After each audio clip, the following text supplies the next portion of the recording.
नमो अरिहन्ताणं नमो सिद्धाणं नमो आयर्याणं नमो वज्रायाणं नमो लोये सर्वसाहुनं वन्दितु सर्वसिद्धे ध्रुवमचलमणोवमं गतिं पत्ते वोच्छामि समयपाहुड नमो सुधके बलिभणिदं नमः समयसाराय स्वानुभूत्या चकासते चित्स्वभावाय भावाय सर्वभावान्तरक्षिदे निज स्वरूप को परम रस जामे भरो अपार वंदो परमानंदमय समय सार अविकार। पेज नंबर 247 गाथा नंबर 87। मिच्छत्तं पुनदुविहं जीवं जीवं तयेव अन्नाणम् अविरति जोगो मोहो कोहादियाई में भावा मिथ्यात्व जीव अजीव दो विद उभयविद अज्ञान है अविरमण योग रूप।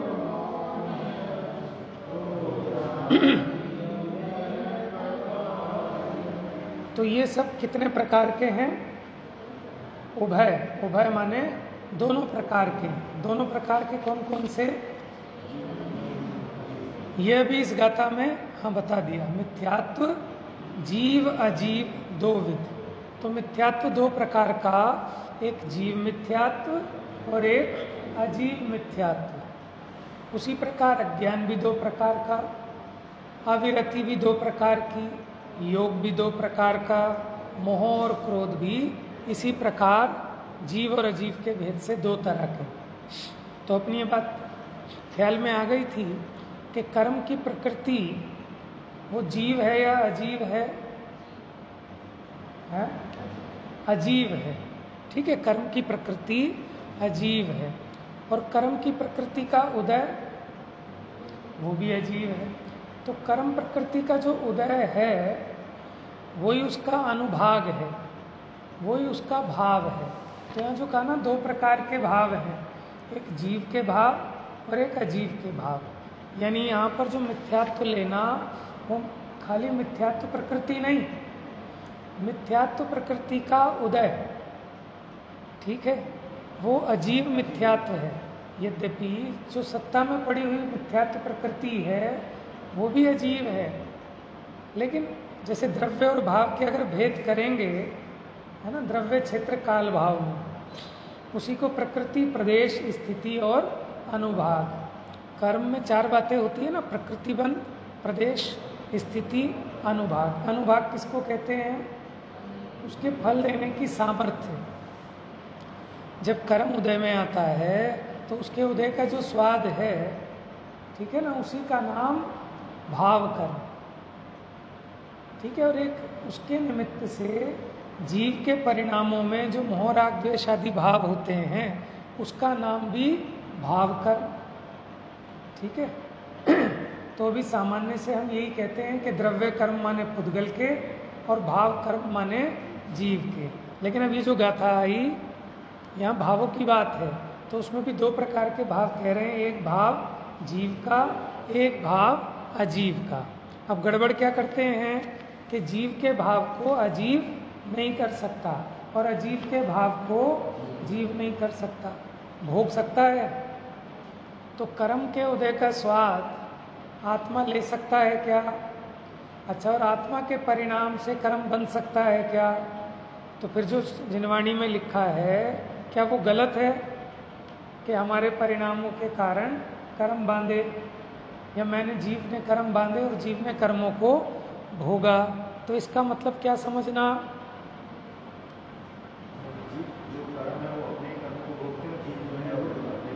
तो ऐसा क्यों लिखा फिर? देखो, अगर आप ऐसा मानो, बहुत बढ़िया, अगर आप ऐसा मानो कि मैं कर्मों को करता हूँ या भोगता हूँ, तो अभी आपने दो द्रव्यों की स्वतंत्रता को नहीं माना, नहीं समझा, तो फिर हम उसके अधीन हो गए कर्म के, कि कर्म ही मुझे सुखी करेगा और कर्म ही मुझे दुखी करेगा। छूट ही नहीं सकते, पुरुषार्थ ही नहीं जगेगा। ठीक है ना। तो मैं जो भोगता हूँ वो अपने भाव को भोगता हूँ, मैं पुद्गल के भाव को नहीं भोगता और ना ही करता। तो कर्म बंध कैसे होता है कि वो स्वयं से होता है। जीव का परिणाम उसमें निमित्त और उसका परिणाम मेरे भाव में निमित्त, ऐसा निमित्त नैमित्तिक संबंध है। अतिरिक्त गाथा कही थी ना, बीच पीछे आई थी अतिरिक्त गाथा क्रमांक 7, उसमें कहा था पुद्गल कर्म के निमित्त से आत्मा अपने भाव को करता है। अब यहाँ कौन से भाव की बात होगी? कौन से भाव की? जीव के दो प्रकार के भाव होते हैं, एक स्वाभाविक भाव, एक वैभाविक भाव। देखो पेज पलटो पीछे, 246 नंबर पेज। ये जो अतिरिक्त गाथा थी इसमें गाथा का अर्थ लिखा है, जिस प्रकार उद्गल कर्म के निमित्त से आत्मा अपने भाव को करता है। तो बताओ स्वभाव भाव की बात है कि विभाव भाव की? क्योंकि पुद्गल कर्म के निमित्त से जो भाव होते हैं जीव में वो विभाव भाव है, वो नैमित्तिक भाव है। और पुद्गल कर्म के निमित्त के बिना जो होते हैं वो तो स्वाभाविक भाव है। कर्म का निमित्त मिटने पर वो तो स्वभाव भाव होगा जीव को। उसी प्रकार पुद्गल कर्म के निमित्त से आत्मा अपने भाव को भोगता है। माने बात इतनी है कि जीव अपने भाव को करता है और अपने भाव को भोगता है। कल अंत में बात की थी ना, हम अपने उपयोग को ही भोगते हैं। ठीक है ना। और अज्ञान दशा में देखें तो अपने अज्ञान को भोगता है और ज्ञान दशा में अपने ज्ञान को भोगता है। पर द्रव्य को तो ना ज्ञानी भोग सकता ना अज्ञानी भोग सकता। भोगने का मतलब क्या था? नहीं, भोगने का अर्थ बताया था ना कल। हाँ, भोगना माने और कैसे भोगेगा आप? ठीक है, पुद्गल भी भोगता है। पुद्गल कैसे भोगता है कि उसके जो भाव होते हैं उन भावों रूप से परिणमन करता है, यही उसका कर्तापना है और यही उसका भोक्तापना। मैं पुद्गल के भाव रूप परिणमन नहीं करता, इसलिए मैं कर्म के उदय को नहीं भोगता। लेकिन कर्म के उदय के काल में मेरे भीतर मेरा जो अशुद्ध उपयोग होता है, मैं अपने उस उपयोग को भोगता हूँ। उसका निमित्त बाहर में कर्म का उदय है, इसलिए निमित्त की प्रधानता से हम ऐसा कह देते हैं कि कर्म को भोगा। समझ में है ना? ये व्यवहार का कथन है, क्योंकि हमने एक द्रव्य का कर्ता दूसरे द्रव्य को कहा है, लेकिन जिस अपेक्षा कहा उस अपेक्षा मानोगे तो होगा व्यवहार नहीं। ठीक है। और अगर सर्वथा मान लोगे तो होगा व्यवहाराभास, मिथ्या एकांत। चलिए अब 87 नंबर की गाथा में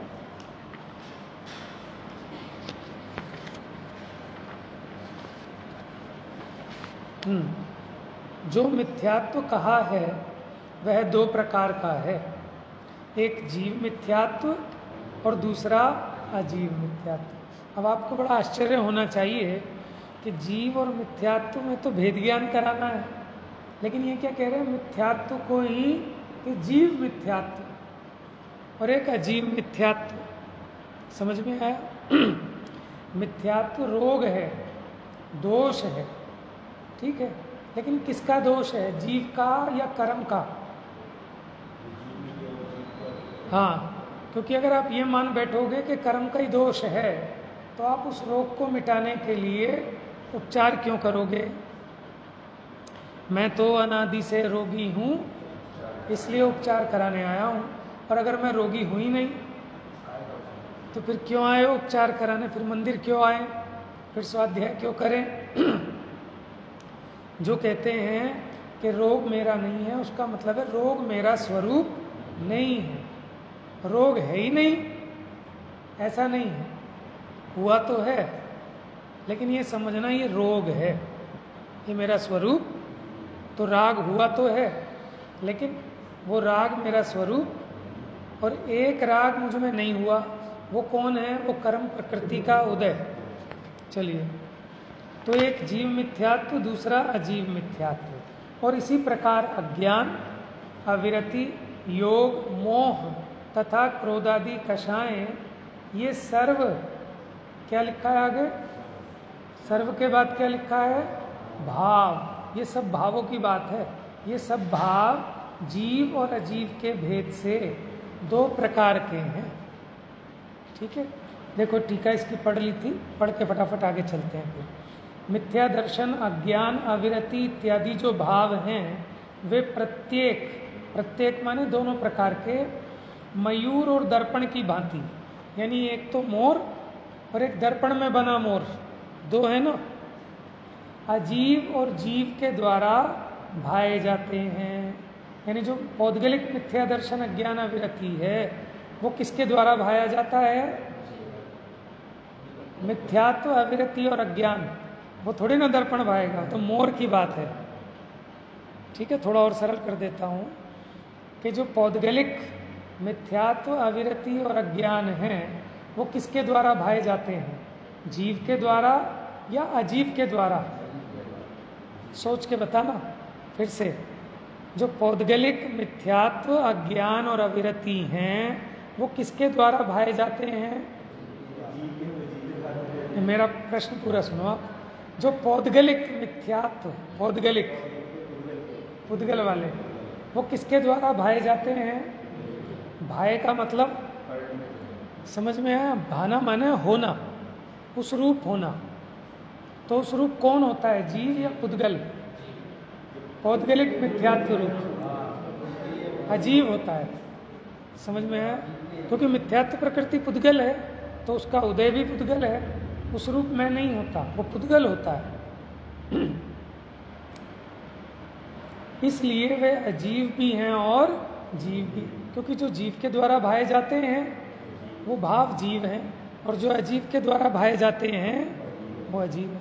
जो जिसके भाव होते हैं वो वही होता है, जो जिसका होता है वह वही होता है। जो द्रव्य जिस समय जिस भाव रूप से परिणमित होता है, उस समय वह वही होता है, उससे तन्मय होता है। दृष्टांत, जैसे गहरा नीला, हरा, पीला आदि वर्ण रूप भाव, देखो ये भी भाव है, ठीक है ना, हरा, लाल, नीला, पीला, स्पर्श, रस, गंध, वर्ण, ये भी भाव है। लेकिन किसका भाव है? 6 द्रव्यों में से स्पर्श, रस, गंध, वर्ण, ये किसका भाव है? 6 द्रव्यों में से। 6 द्रव्य में तो अजीब है ही नहीं कोई। ठीक है, अजीब है कि नहीं है कोई 6 द्रव्यों में? और देखो, द्रव्य संग्रह की पहली गाथा है जीवम जीवम दव्वम, के द्रव्य 2 हैं। कौन कौन से? जीव और अजीब। और बताओ 6 द्रव्यों में अजीब नाम का द्रव्य है? नहीं है ना। यानी एक जीव, यानी एक और राम और दूजी और राम। देखो अपना प्रयोजन किससे है? जीव से है ना, जीव को पहचानना है। अब जो जीव नहीं है, भले ही वो पुद्गल है, धर्म है, अधर्म है, आकाश है, या वो सब कौन है? अजीब। समझ में? हम तो इतना ही कहते हैं ना भाई, सभी अजैन है। हम ये थोड़ी कहते हैं मुसलमान है कि ईसाई है कि सिख है, क्योंकि हमारा प्रयोजन जैन से है, तो हम कहते हैं अजैन है। समझ में आया? तो ऐसे यहाँ प्रयोजन जीव से है, तो जीव के अतिरिक्त अन्य सब अजीव हैं। और तो और यहाँ तक अपने प्रयोजन की दृष्टि से, जैसे मैं जीव हूँ और मेरे लिए आप भी अजीव हैं। क्यों? क्योंकि आप मेरे वाले जीव नहीं हैं। समझ में है? जैसे नीति में कथन आता है कि शीलवती स्त्री के लिए संसार में कितने पुरुष हैं?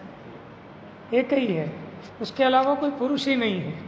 तो दृष्टि का खेल है। देखो, जैसे गहरा नीला, हरा, पीला आदि भाव जो कि मोर के अपने स्वभाव से, यह स्वभाव का मतलब जैसे तत्वार्थ सूत्र में कहा ना, औदैक औपशमिक छायको भावो मिश्रश्च जीवस्य, वो क्या बोला मैंने, औपशमिक छायको भावो मिश्रश्च जीवस्य स्वतत्व मोदैक पारिणामिको च। कि वो उसके अपने स्वतत्व हैं, स्वभाव हैं, इसको औदैहिक भाव को भी कह रहे हैं। ठीक है, यह स्वभाव का मतलब जीव के अपने भाव हैं, ऐसे मोर के अपने भाव हैं, किसी दूसरे के नहीं हैं। जो मोर काला नीला पीला जैसे भी रंग का है, उसका वो रंग उसका अपना भाव है, तो वो अपने स्वभाव से मोर के द्वारा भाया जाता है। यानी उन रंग रूप कौन परिणमित हुआ? मोर हुआ, वह मोर ही है। यानी जो मोर के भाव हैं, जिन भाव रूप से मोर परिणमित हुआ वह मोर ही है। और दर्पण में प्रतिबिंब रूप से दिखाई देने वाला गहरा नीला हरा पीला इत्यादि भाव, अब ये भाव भी देखो दो, एक तो जो बाहर मोर में दिख रहे हैं और एक जो दर्पण में है, जो कि दर्पण की स्वच्छता के विकार मात्र से ये बड़ी गजब की चीज है स्वच्छता। दर्पण में उसका एक गुण है स्वच्छता का, अगर उसका स्वच्छता का गुण ना हो, समझ में है, तो उसमें कुछ भी प्रतिबिंबित नहीं हो सकता। अगर गंदा दर्पण हो, धूल चढ़ रही हो, चिकनाहट हो, तो उसमें कुछ झलक सकता है क्या? तो जो स्वच्छता है तभी उसमें इस प्रकार के आकार प्रकार बनते हैं। लेकिन यहाँ इसको कहा विकार। विकार किसको कहा? कि क्योंकि पर के निमित्त से हुआ, पर के निमित्त बिना नहीं होता, इसलिए इसको विकार कहा।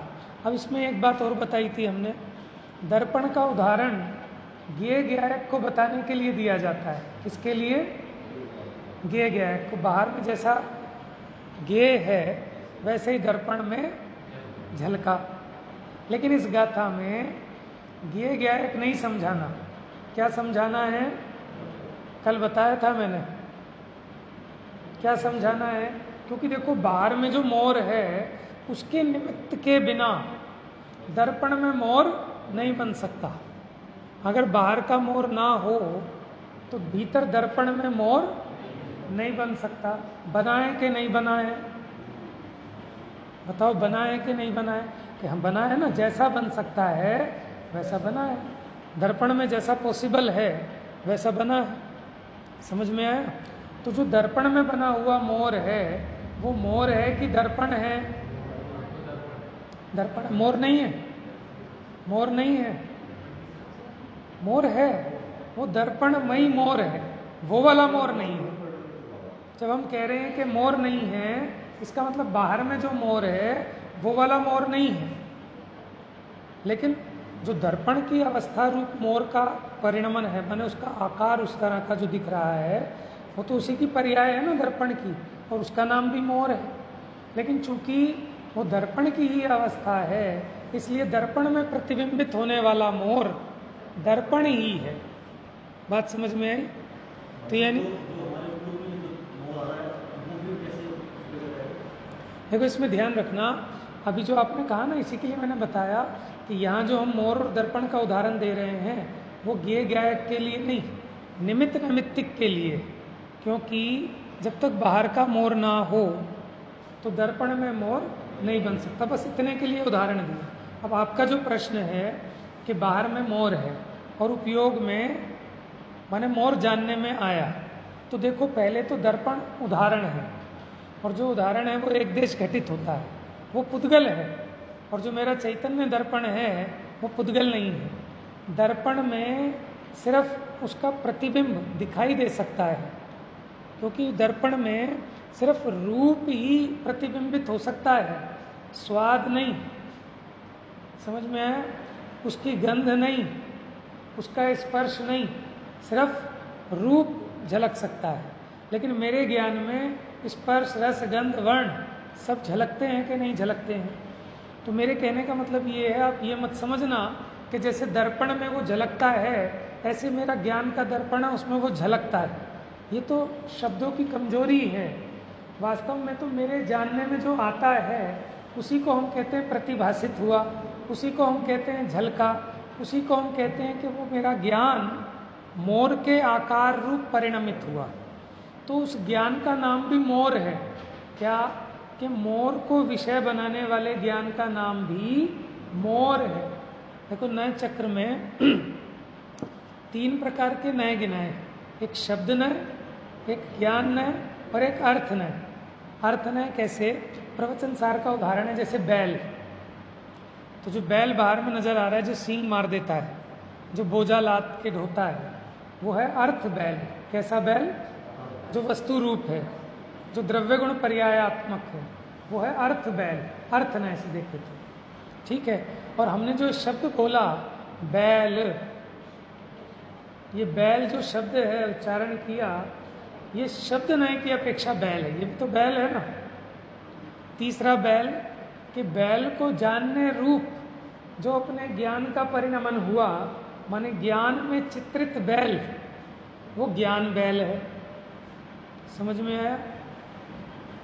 जैसे बच्चे कहते हैं ना कि कहानी सुनाओ, तो हमने सुना दी कहानी, सुना दी ना। तो ऐसे ये तीन प्रकार के अपने ज्ञान में जो जानने में आया, उस ज्ञान की पर्याय का नाम ज्ञेय के हिसाब से पड़ जाता है।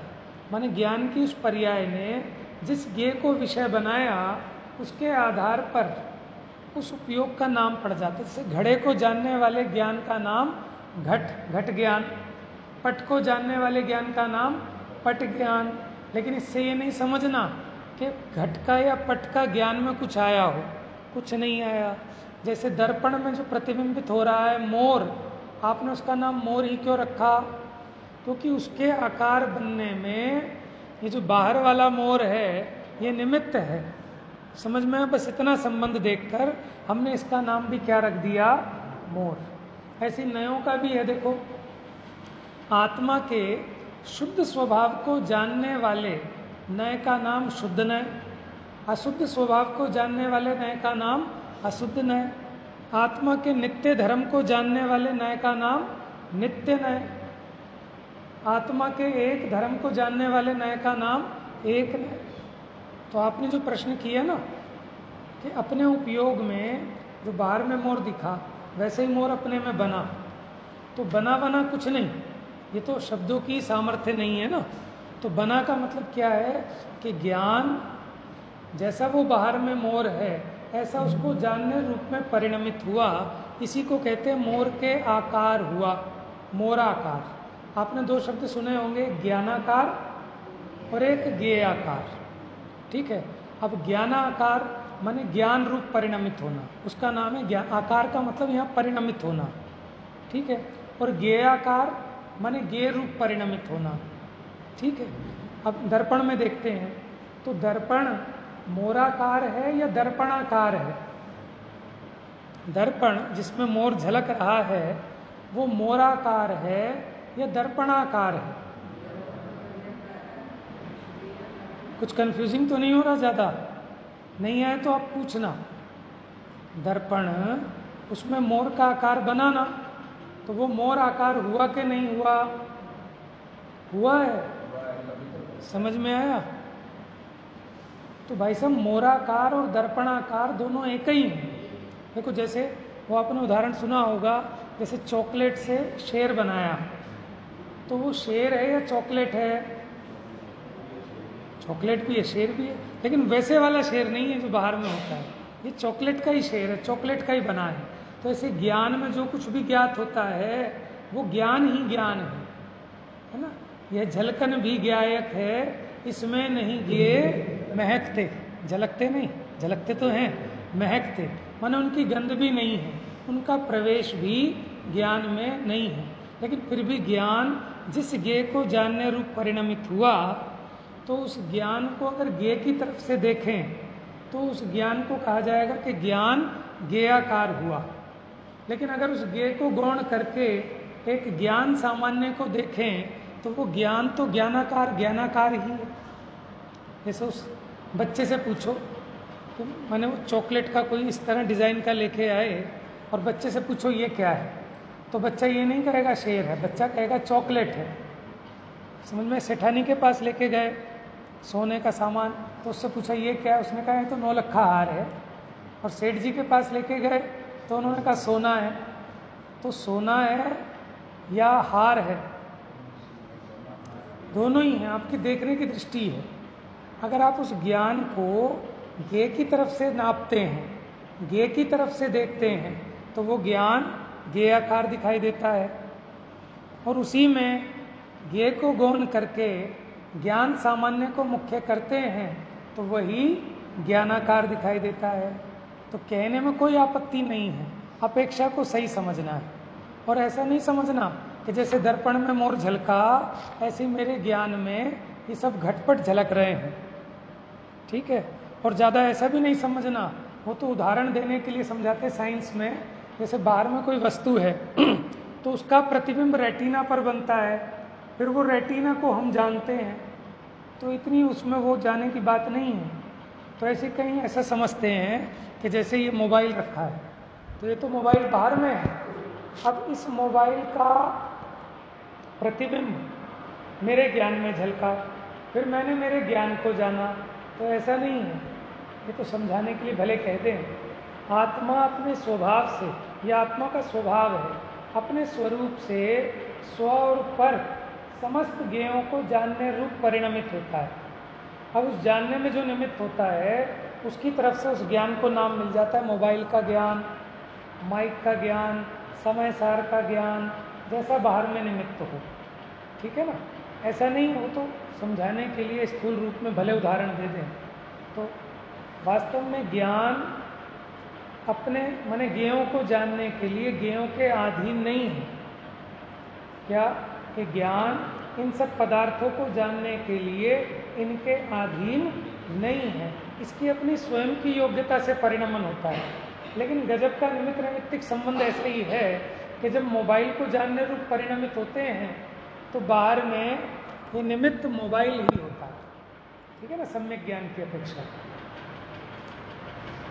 तो यहाँ बात कहाँ से निकली थी अपनी, आपने जो प्रश्न किया था कि अपने उपयोग में, जैसे बाहर जो मोर है और अपने उपयोग में जानने में आया, तो अपने जानने में मोर का कुछ भी नहीं लगा, लेकिन चूंकि उसमें मोर बाहर का निमित्त है इसलिए उस उपयोग को भी मोर नाम से कहा जाता है।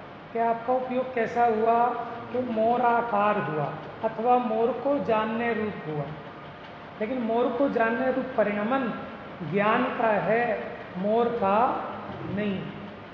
यही पूछना चाह रहे थे आप।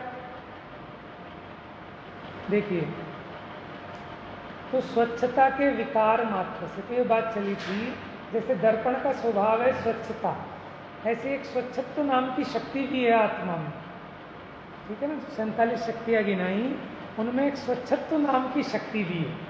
तो स्वच्छत्व नाम की शक्ति का क्या काम है कि सबको प्रकाशित करे, सब उसको जानने में आए, ऐसी आत्मा की एक स्वच्छत्व नाम की शक्ति है। जैसे दर्पण में, ऐसी आत्मा में सब जानने में आए, ऐसी मुझ में शक्ति है। ये मेरी स्वच्छता, ये मेरे उपयोग की स्वच्छता, ठीक है। लेकिन मैंने फिर ये कहा यहाँ अभी जानने वाला प्रकरण नहीं है, क्योंकि प्रकरण चल रहा है मिथ्यात्व, अविरति, अज्ञान, मोह, कषाय का, ठीक है। ये जीव और अजीव के भेद से दो प्रकार के हैं, क्योंकि जीव में जो मिथ्यात्व हुआ उसमें बाहर वो जो मिथ्यात्व कर्म का उदय है वो निमित्त है। अब इसमें ऐसा मत समझना, अगर आप ज्ञान गे समझेंगे तो फिर तो आपको ऐसा मानना पड़ेगा कि वो मिथ्यात्व कर्म का उदय मेरे ज्ञान में झलका, जबकि छदमस्त के ज्ञान में जो कर्म का उदय है ना वो छदमस्त के ज्ञान का विषय नहीं है। समझ में आया? अपन जो मति श्रुत ज्ञान वाले हैं ना वो उस कर्म के उदय आदि को नहीं जान सकते। अवधि ज्ञानी की थोड़ी सामर्थ्य है, उसकी भी लिमिट है कि कितने कितने तक को जान पाएंगे। इसमें क्या अंतर, देखो सामान्य से आप एक ही कह लो, वैसे अंतर क्या है, मिथ्यात्व तो श्रद्धा गुण का परिणमन है और अज्ञान ज्ञान गुण का विपरीत परिणमन है, बराबर। सामान्य से तो देखो जैसे सम्यक दर्शन, सम्यक ज्ञान, सम्यक चारित्र, ऐसे मिथ्या दर्शन, मिथ्या ज्ञान, मिथ्या चारित्र। मूल में तो जड़ अज्ञान है सब चीज़ों की, तो अज्ञान को ही मिटाने का उपाय कर रहे हैं। लेकिन तीन गुण है ना मूल मोक्ष मार्ग में, दर्शन, श्रद्धा, ज्ञान और चारित्र, इसलिए उन तीनों की तरफ से समझा रहे हैं, ठीक है। भेद ज्ञान के लिए तो आप सारा का सारा काम ज्ञान के हिसाब से ही होना है। मिथ्यात्व को मेटने के लिए नहीं कि श्रद्धा को आपको अलग पकड़ के चेंज करना होगा, आप बस अपने ज्ञान में ठीक निर्णय करेंगे तो श्रद्धा अपने आप चेंज हो जाएगी। तो देखो यहाँ क्या कह रहे हैं, स्वच्छता के विकार मात्र से दर्पण के द्वारा भाया जाता है। मैंने दर्पण उस बाहर के मोर के जैसा अपने में परिणमित होता है, लेकिन क्यों? क्योंकि उसमें ऐसी शक्ति है। उसमें अगर ऐसा स्वभाव ना हो तो वो मोर के आकार रूप परिणमित, जैसे दीवार है, इसके सामने हमने मोर रखा, तो क्या ये दीवार मोर के आकार रूप परिणमित हो सकती है? क्यों नहीं हो सकती? यहाँ से देख के बताओ। इसमें से स्वच्छत्व शक्ति नहीं है उसमें। जब स्वच्छता नहीं है तो स्वच्छता का विकार कहाँ से होगा? समझ में आया? देखो विकार कह रहे हैं, जबकि ज्ञान में जो झलकता है उसका नाम विकार नहीं है। जो ज्ञान में झलकता है उसका नाम विकार नहीं है। तो विकार किसका नाम है? मिथ्यात्व, राग, द्वेष आदि का। क्योंकि यहाँ ये समझाना है, वो तो उदाहरण है दर्पण और मोर का, यहाँ ये समझाना है। तो स्वच्छता के विकार मात्र से दर्पण के द्वारा भाया जाता है, इसलिए वह दर्पण ही है। माने जो दर्पण के द्वारा भाया गया वो विकार दर्पण ही है। ऐसे जीव के द्वारा जो भाया गया विकार वो जीव ही है। बात समझ में है? हालांकि उसमें बाहर में जो कर्म का उदय है वो निमित्त है, ठीक है। और मेरी ऐसी स्वच्छता है, माने मुझ में ऐसी शक्ति है। अगर मेरे में ऐसी शक्ति ना हो ना, मिथ्यात्व, राग, द्वेष रूप परिणमित होने की, तो ये जीव को कोई भी उस प्रकार का परिणमन करा ही नहीं सकता। तो चेतन में भी तो ऐसी शक्ति है ना कि स्वभाव रूप भी परिणमित हो और विभाव रूप भी परिणमित, जिसको कहते हैं वैभावी की शक्ति।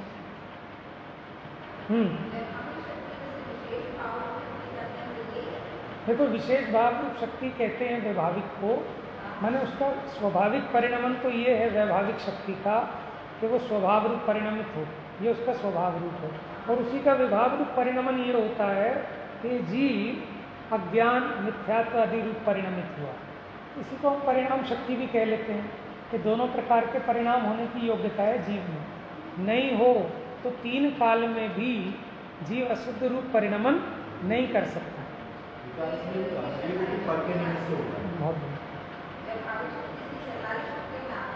नहीं, 47 शक्तियों का नाम नहीं गिनाया इसका। ये तो वर्णी जी ने नाम गिनाया, जहाँ 56 शक्तियाँ गिनाई, उन्होंने वैभाविक शक्ति भी गिनाया। शक्तियाँ कैसे गिनाई? अनंत शक्तियाँ हैं। कितनी गिनाए? जितनी गिनाए थोड़ी हैं। वो गिनाने बैठे होंगे 2, 4, 6, फिर जितनी उपयोग में आती गई लिखते गए। समझ में आया? और ऐसा कोई नियम थोड़ी कि 47 ही लिखनी थी। हाँ, विशेष भाव रूप, विशेष भाव रूप शक्ति वो वैभाविक शक्ति,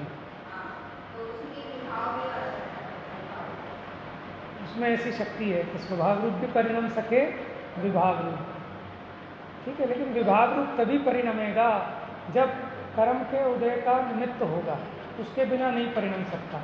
शक्ति तो अपनी है, लेकिन वो शक्ति ऐसी है कि जब कर्म के उदय का निमित्त मिले तो ही परिणम है, नहीं तो जो भाव दीपिका में स्टार्टिंग में है सारी चीज।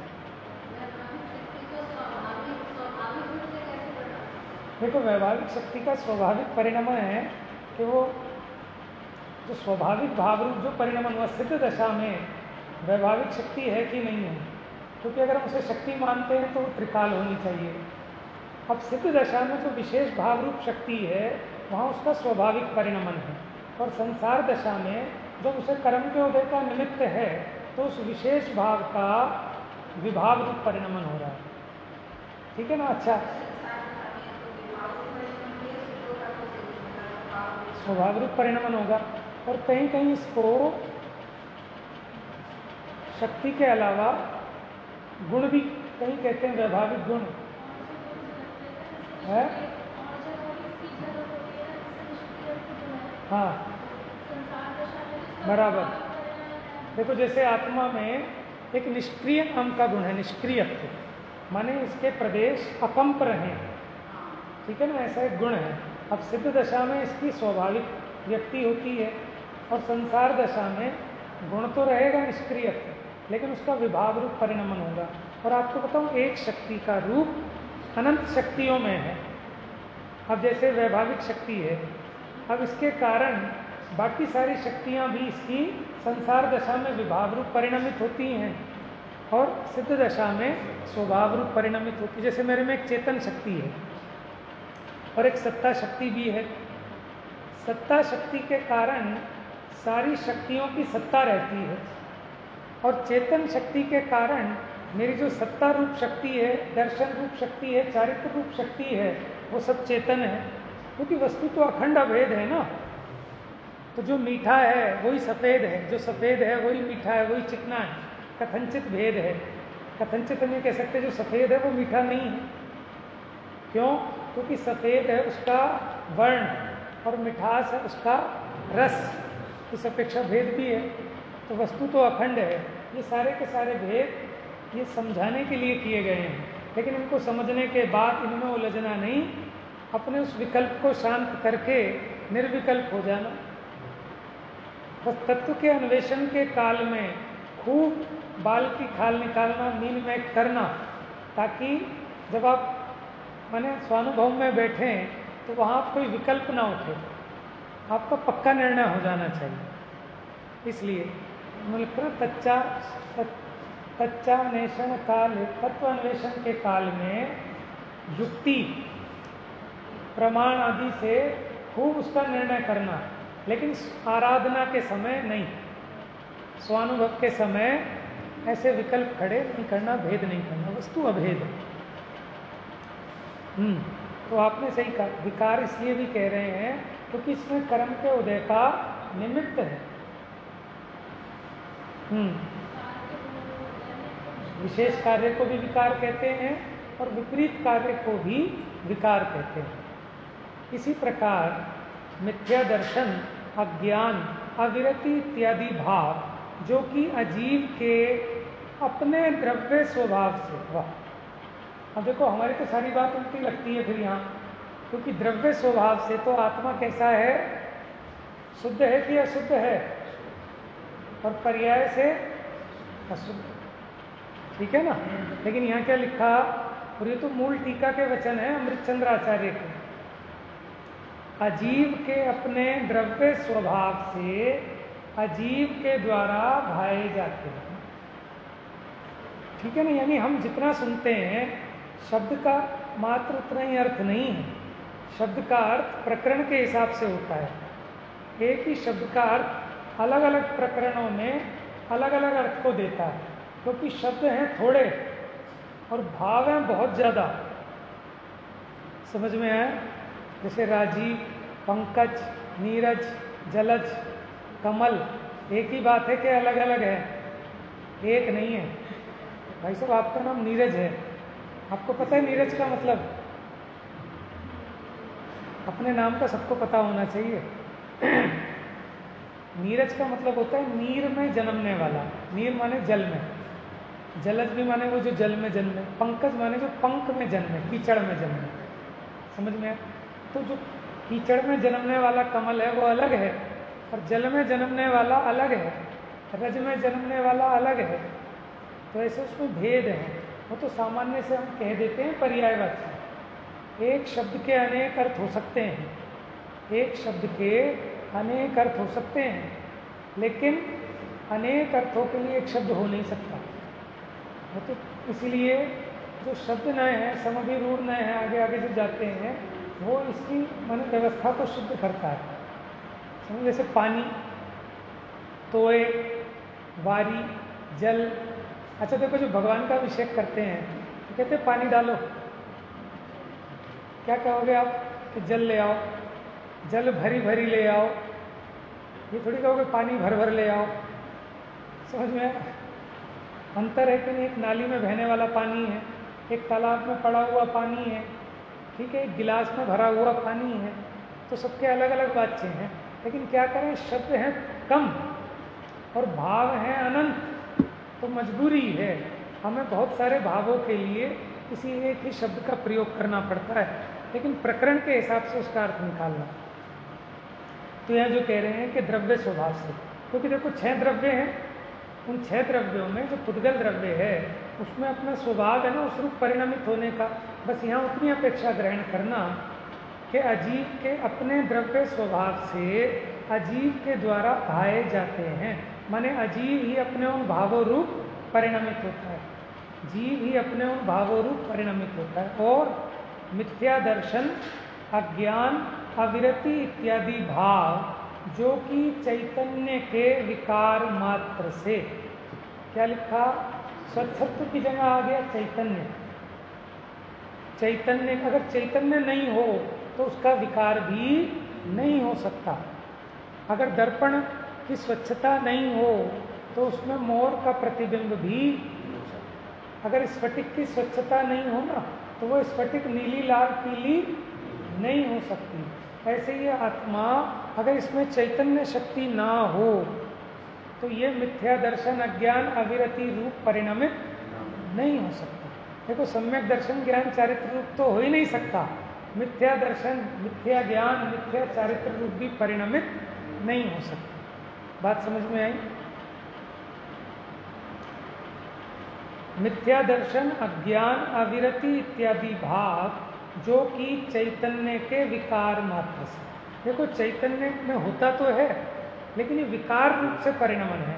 विकार मतलब पर के निमित्त के बिना नहीं होता। ये औपाधिक भाव है, ये दोष है, ये रोग है, जीव के द्वारा भाए जाते हैं। जीव इस रूप परिणमित होता है तो वे भाव जीव ही है।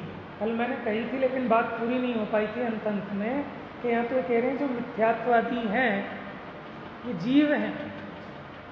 अभी तो हमें ये भी स्वीकार नहीं है कि जीव में होता है मिथ्यात्व। यहाँ तो कह रहे हैं कि जिसका जो भाव है वो वही है। समझ में? दर्पण में जो बना हुआ मोर है वो दर्पण ही है। ऐसे जीव में जो भाव हुआ ना मिथ्यात्वादी रूप, देखो स्पष्ट लिखा, वे जीव ही हैं। बस इसको पढ़ देता हूँ, समझा तो चुके हैं।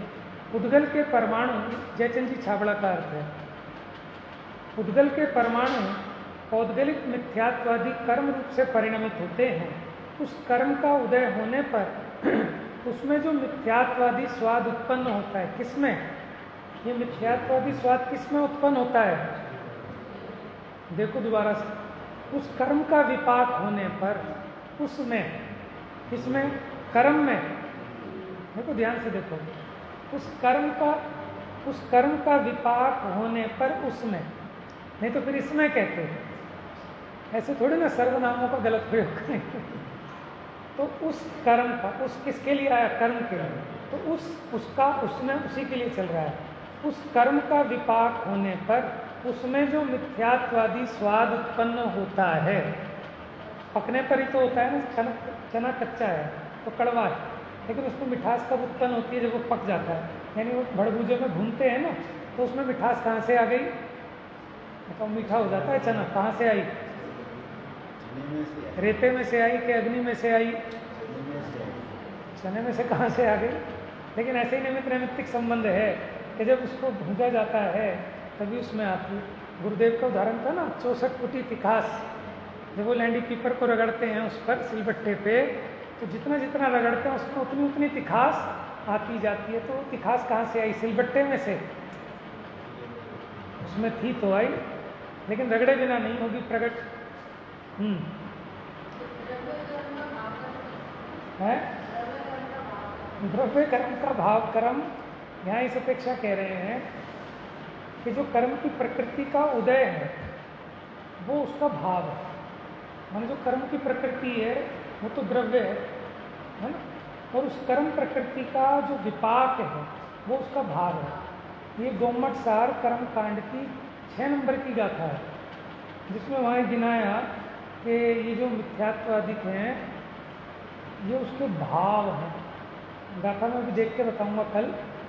और संवर अधिकार की अंतिम गाथा है, और उसमें जयसेनाचार्य की टीका है। उन्होंने कहा कि भाव कर्म 2 तरह के, एक जीवगत और एक अजीवगत। और यहाँ पे भी टीका में जो ऊपर कहा था ना, भाव जीव और अजीव के भेद से 2 तरह के हैं। तो वहाँ इसलिए हम कह रहे थे कि हम तो सामान्य से तो ये कहते हैं द्रव्य कर्म माने खुदगल और भाव कर्म माने जीव, क्योंकि हम अध्यात्म की मुख्यता से बात करते हैं।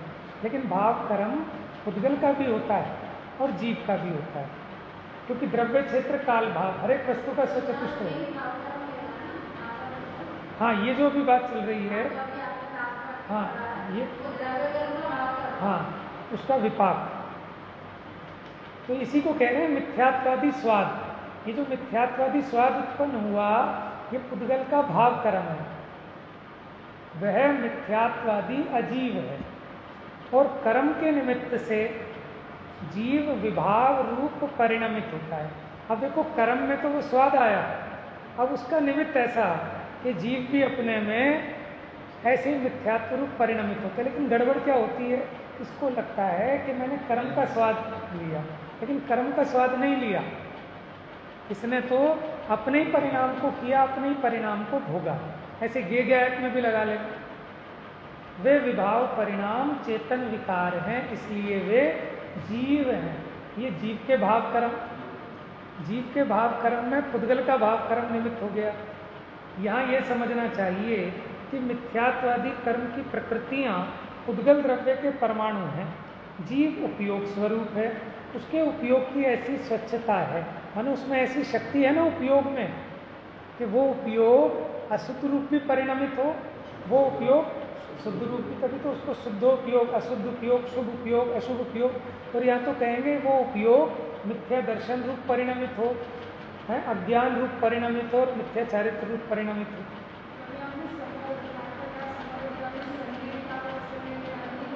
नहीं, संवर अधिकार की अंतिम गाथा है। अच्छा, संगी विकार असंगी विकार की वही है, संगी विकार चेतन के और असंगी विकार जड़ के, वही बात है।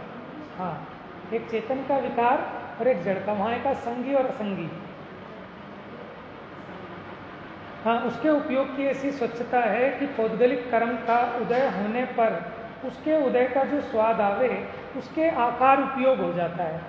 उसके आकार उपयोग हो जाता है तो मतलब खाली झलकने की बात नहीं है, मानो उसके आकार माने उस जैसा वो है भाव, बिल्कुल वैसा का वैसा यहाँ भी परिणमित होता है ये जीव, माने मिथ्यात्वादी रूप। लेकिन ऐसे मिठास वगैरह में लगाओगे ना आप, जैसे मिश्री की मिठास है वो आपने यहाँ जिब्या पे रखी, तो जैसे उसमें जैसी मिठास है बिल्कुल बराबर वैसी की वैसी अपने ज्ञान में जानने में आती है, लेकिन वहाँ वो गे गया वाली बात है।